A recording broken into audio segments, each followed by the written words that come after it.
அஸ்ஸலாமு அலைக்கும். Welcome to Sadha's kitchen. இன்றைக்கி நம்ம ஒரு சூப்பரான ஒரு ஸ்வீட் தான் பார்க்க போகிறோம். நல்லா ஜூஸியாக இருக்கும், நல்லா கிறிஸ்பாகவும் இருக்கும், செம்ம டேஸ்ட்டாக இருக்கும். ஈஸியான ஒரு ரெசிபி தான். இதை வந்து 2லேருந்து 3 நாள் வரைக்குமே ஸ்டோர் பண்ணலாம். ரொம்பவே சூப்பராகவே இருக்கும், செம்ம டேஸ்ட்டாகவும் இருக்கும். பாருங்கள் எவ்வளோ சூப்பராக வந்திருக்கு பாருங்கள். மேலே ஜூஸியாகவும் இருக்குது, கிறிஸ்பாகவும் இருக்குது, உள்ளே ஃபில்லிங்கும் வச்சு நம்ம பண்ணியிருக்கோம். இப்போ எப்படி பார்க்கலாம். ஒரு பாத்திரம் எடுத்திருக்கேன். இதில் 1 கப் அளவுக்கு மைதா மாவு எடுத்துக்கோங்க. நீங்கள் மைதா மாவுக்கு பதில் கோதுமை மாவு கூட எடுத்துக்கலாம். இதில் 2 டேபிள் ஸ்பூன் அளவுக்கு ரவை எடுத்துக்கோங்க.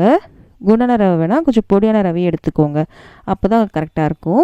குண்டான ரவை இருந்துச்சுன்னா மிக்ஸியில் போட்டு அரைச்சிட்டு எடுத்துக்கோங்க.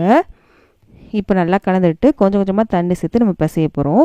ரொம்ப டைட்டாக பிசைய வேணாம், கொஞ்சம் சப்பாத்தி மாவு மோடு கொஞ்சம் லூஸாக பிசைச்சிக்கோங்க. நம்ம ரவை சேர்த்துருக்கோம் இல்லையா, கொஞ்சம் நேரம் ஊறினோன்னே இது கரெக்டான பதத்துக்கு வந்துடும். இப்போ நல்லா கலந்து விட்டுட்டோம். இதில் 1 டேபிள் ஸ்பூன் அளவுக்கு எண்ணெய் சேர்த்து நல்லா பிசைச்சிக்கோங்க. 1 நிமிஷம் வரைக்கும் நல்லா பிசைச்சிக்கோங்க. கண்டிப்பாக பிசையணும் எண்ணெய் சேர்த்து. 1 நிமிஷத்துக்கு அப்புறம் மாவு பார்த்திங்கன்னா நல்லா சாஃப்ட் ஆயிரும். பாருங்கள், 1 நிமிஷத்துக்கு அப்புறம் பாருங்கள் மாவு நல்லாவே சாஃப்ட் ஆயிடுச்சு. இப்போது இதை மூடி வச்சிடலாம். இது ஊறிட்டுருக்கட்டும். இந்த டைமில் ஃபில்லிங் செய்ய ஆரம்பிச்சிடலாம். வாங்க, அடுப்பில் ஒரு பாத்திரம் வச்சுருக்கேன். இதில் நம்ம நெய் சேர்த்துக்கலாம். ஒரு 2 டேபிள் ஸ்பூன் அளவுக்கு நெய் எடுத்திருக்கேன். நெய் சேர்த்தாச்சு. இதில் ஒரு 3 முந்திரி பருப்பை சின்ன சின்னதாக கட் பண்ணி வச்சுருக்கேன், அதை நம்ம சேர்த்துருக்கோம். கூடவே காஞ்ச திராட்சையும் சேர்த்துக்கலாம். இது லைட்டாக பொரிஞ்சு வரட்டும், ரொம்ப சிவக்க வேணாம். லைட்டாக சிவந்ததுக்கப்புறம் அடுத்த பொருள் சேர்த்துடலாம். இப்போ பாருங்கள் லைட்டாக தான் சிவந்து வந்திருக்கு. இப்போது இதில் 1 கப் அளவுக்கு தேங்காவை துருவி வச்சுருக்கேன், அதை நம்ம சேர்த்துக்கலாம். சேர்த்துட்டோம். இந்த தேங்காயில் ஈரப்பதம் இருக்கு இல்லையா, அது போகிற வரைக்கும் நல்லா வதக்கிக்கோங்க. கலரும் லைட்டாக சேஞ்ச் ஆகணும். இங்கே பாருங்கள், கலர் நல்லாவே சேஞ்ச் ஆயிடுச்சு. ஈரப்பதம் நல்லா போனதுக்கப்புறம் ஒரு 2 டேபிள் ஸ்பூன் அளவுக்கு நாட்டு சக்கரை எடுத்திருக்கேன், அதையும் சேர்த்து நல்லா கலந்து விடுங்க. இந்த சூட்லேயே பார்த்தீங்கன்னா இந்த நாட்டு சக்கரை இலக்கி கொஞ்சம் எல்லாம் சேர்ந்து வரும். அப்போ நம்ம அடுப்பு ஆஃப் பண்ணிடலாம். இங்கே பாருங்கள், இந்த மாதிரி வரும். இதுதான் கரெக்டாக இருக்கும். இப்போ நம்ம அடுப்பு ஆஃப் பண்ணிடலாம். இது இருக்கட்டும். இதுக்கப்புறம் நம்ம சக்கரை பாகு தேவை. அதுக்கு ஒரு பாத்திரம் வச்சுருக்கேன். இதில் ஒரு 1/2 கப் அளவுக்கு சக்கரை எடுத்திருக்கேன். 1/2 கப் அளவுக்கு தண்ணியை சேர்த்துட்டோம். இதில் 1 டீஸ்பூன் அளவுக்கு ஏலக்காய் தூள் எடுத்திருக்கேன், அதையும் நம்ம சேர்த்துக்கலாம். சேர்த்துட்டு பதம் எப்படி இருக்குன்னா, குலாப் ஜாமுனுக்குலாம் ஒரு பிசுக்கு பதம் வரும் இல்லையா, அந்த பதம் வந்தாலே நமக்கு போதும். இப்போ நம்ம கரெக்டாக வந்துருச்சு, நம்ம செக் பண்ணி பார்க்கலாம். லைட்டாக பிசு பிசுன்னு இருக்குது, போதும். இப்போ அடுப்பு ஆஃப் பண்ணிடலாம். இது தனியாக இருக்கட்டும். இப்போ மாவு பார்க்கலாம் வாங்க. மாவு பாருங்கள் நல்லா சாஃப்டாகிடுச்சு. இந்த மாதிரி தான் இருக்கணும். ரவை நல்லா ஊறிடுச்சு. இப்போ மாவு நல்லா சாஃப்டாக இருக்கும். இப்போது நமக்கு தேவையான சைஸ் எடுத்துக்கலாம். ரொம்ப பெருசும் இல்லாமல் மீடியம் சைஸ் உருண்டைகளாக நம்ம எடுத்துக்கலாம். இதை இந்த அளவுக்கு எடுத்தால் போதும். இது நல்லா உருட்டிட்டு நம்ம திரட்ட ஆரம்பிச்சிடலாம்.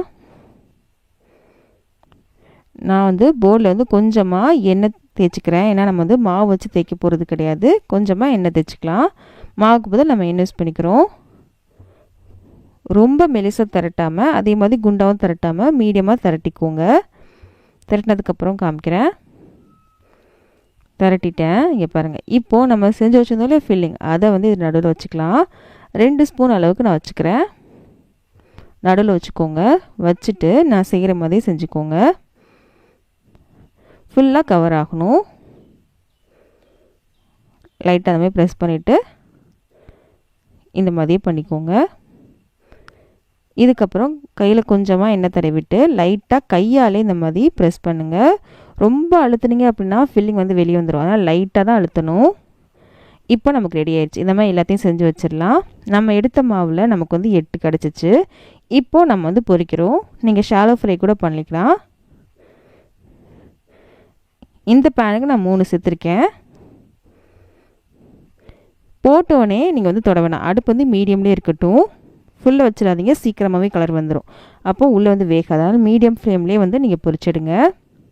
3 போட்டாச்சு. இப்போது நல்லா 2 பக்கமும் கலர் வந்ததுக்கப்புறம் நம்ம எடுத்துடலாம்.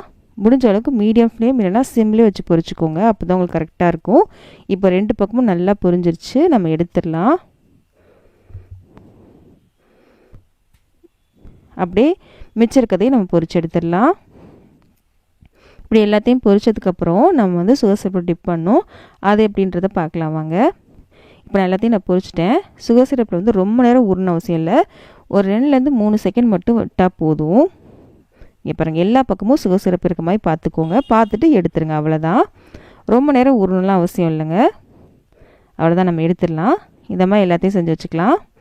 அவ்வளோதாங்க, ஒரு சூப்பரான ஒரு ஜூஸியான ஒரு ஸ்வீட் வந்து ரெடி பண்ணிட்டோம். இது 2லேருந்து 3 நாள் வரைக்குமே ஸ்டோர் பண்ணலாம். வெளியில் வைக்கலாம், ஃப்ரிட்ஜில் வைக்கணும் அவசியம் இல்லை. கண்டிப்பாக ட்ரை பண்ணி பாருங்கள், அது ரொம்ப பிடிக்கும். இந்த வீடியோ பிடிச்சினா ப்ளீஸ் லைக் பண்ணுங்கள். லைக் பண்ணால் தான் இந்த வீடியோ நிறைய பேருக்கு ரெக்கமெண்ட் ஆகும். நிறைய பேர் சப்ஸ்கிரைப் பண்ணாமல் தான் பார்த்துட்ருக்கீங்க. ப்ளீஸ் சப்ஸ்கிரைப் பண்ணுங்கள். ஷேரும் பண்ண மாட்டேங்கிறீங்க. ப்ளீஸ் உங்கள் ஃப்ரெண்ட்ஸ்க்கும் ஃபேமிலிஸ்க்கும் இந்த மாதிரி வீடியோஸ்லாம் பிடிக்கும் அப்படின்னா அவங்களுக்கு இந்த வீடியோ ஷேர் பண்ண மறக்காதீங்க. நம்ம அடுத்த வீடியோ சந்திக்கலாம்.